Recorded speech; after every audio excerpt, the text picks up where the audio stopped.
মানসিক হাসপাতাল থেকে ছাড়া পেলেও বিএনপি নেতা সালাউদ্দিন আহমেদ এখন পুলিশ হেফাজতে রয়েছেন।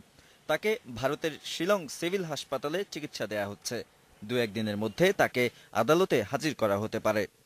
এরই মধ্যে ভারতীয় গণমাধ্যমে খবর বেরোয়, ইন্টারপোলের বাংলাদেশের ডেস্ক সালাউদ্দিনের বিরুদ্ধে রেড নোটিশ জারি করেছে। তবে আইজিপি জানিয়েছেন, রেড নোটিশ নয়, তাকে পুলিশ হেফাজতে রাখতে ভারতীয় পুলিশকে অনুরোধ করেছে ইন্টারপোলের ঢাকা ডেস্ক।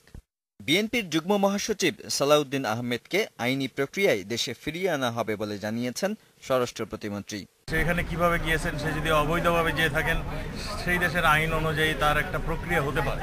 আমি জানি না ওই দেশে কিভাবে সেটা নিবে। আইনের প্রক্রিয়ার মাধ্যমে তাকে যথাসময়ে যথাযোগ্যভাবে আনা। শিলং পুলিশ জানিয়েছে, ভারতে প্রবেশের বৈধ কাগজপত্র না থাকায় সালাউদ্দিনের বিরুদ্ধে একটি মামলা হলেও এর কার্যক্রম শুরু হয়নি। ইন্টারপোলের বাংলাদেশ শাখা থেকে সালাউদ্দিনকে গ্রেপ্তার রাখার অনুরোধ পেয়েছি। বিষয়টি সিআইডিকে জানানো হয়েছে।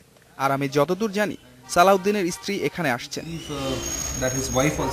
নিখোঁজ হওয়ার 63 দিন পর 11 মে ভারতের মেঘালয় রাজ্যের শিলংয়ে খোঁজ মেলে বিএনপির সাবেক প্রতিমন্ত্রী সালাউদ্দিন আহমেদের।